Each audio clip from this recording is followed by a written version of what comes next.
Thank you very much, Sean. I'll have to start by making an apology for our President, Jackie Cahill, who is a local lad here, and he sends his apologies that he can't address you this afternoon, but he's busy beavering away in Brussels on behalf of farmers, as ever. I think I'll start with my closing line, but there will be a small bit in the middle, so don't get too excited, which is that every single penny that is coming into this country under the cap must be maintained and must come into the country, plus some more for indexation, and it must be delivered and channeled down to people that are actively engaged in farming. That would be a fundamental from our organisation's point of view. I notice that sometimes the conference organisers comes up with catchy phrases such as crisis or opportunity, and then they're discussed in very vague terms. But I don't think that's going to be the case today, thanks to our friends here from West Cork. I think there won't be anything vague. We'll be getting down to the specifics after lunch. So that's where I'll be starting off. But in the meantime, and outside of the warm environment of this seminar, the real rural economy and farm incomes are declining, and they're pushed further and further into the ruthless grasp of multinationals and globalised pricing. And perhaps this has been the trend for some years, but from a farming perspective, it is different this time around, because we have made huge investments in upgrading our facilities to meet regulations and unparalleled in the world in terms of severity and demands. And we borrowed the money to make those investments on the basis of legally enforceable directives issued by the Commission. We did this, and we were ordered to do so on the basis of the Commission would manage on the basis that the Commission would manage our markets, and we would receive a viable income. Look where we are at now.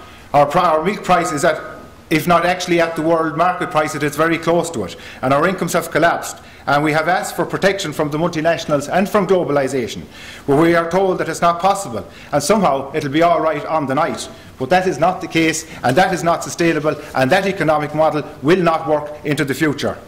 Last week, the French President Nicolas Sarkozy had the courage and the honesty to point out this fundamental flaw. Ireland would do very well to again hitch our agricultural and rural economy policies behind the way the French do things. France is now seeking renewed measures on price supports. The French President stated this last Saturday in Paris. He made the chilling comment that the income support from the single farm payment, and I quote directly, is a lie and an error. No sooner was the single farm payment regime put in place when the EU bureaucrats and the politicians setting about reducing it and diluting it in the terms of modulation. It is now proposed to spread the current EU single farm payment funding over the 27 EU member states.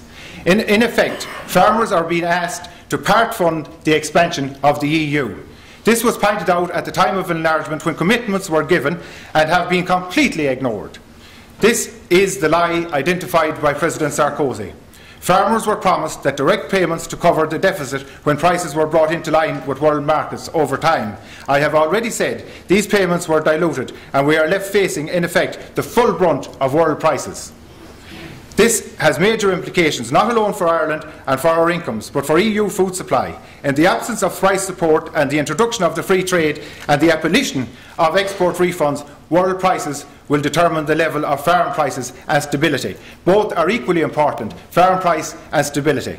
And I'd like to say to every single member here that EU will not have a food supply in dairy products at 21, 22, 23, 24, 25, 26 cents a litre, because it can't be done. They say that Ireland can expand by 30%, but only at a price, and I will tell you why.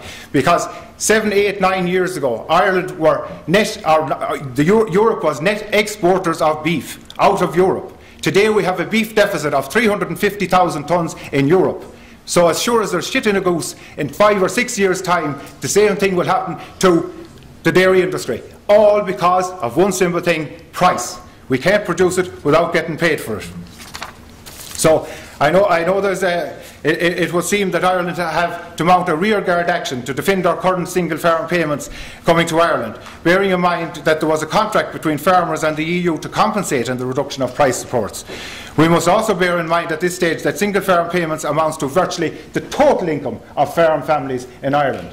And if the model going forward in Europe is that the family farm is going to be the vehicle by which the food is supplied to the European consumer, then we'll have to up the game in supporting farm families and keeping them in farming and rural environments.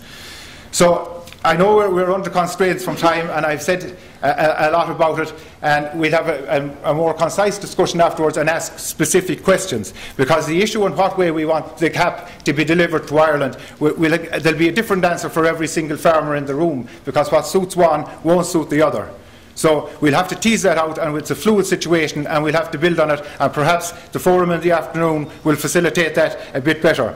I would say, because I have criticised globalisation and multinationals in a big way, and I stand by that, I am not a Luddite. I would embrace the global village, but I tell you, the global village will not be the way to supply food, because as was said early on, without food we die, and if it's left to multinationals and globalisation, it won't be produced in Europe. Thank you for your time, ladies and gentlemen.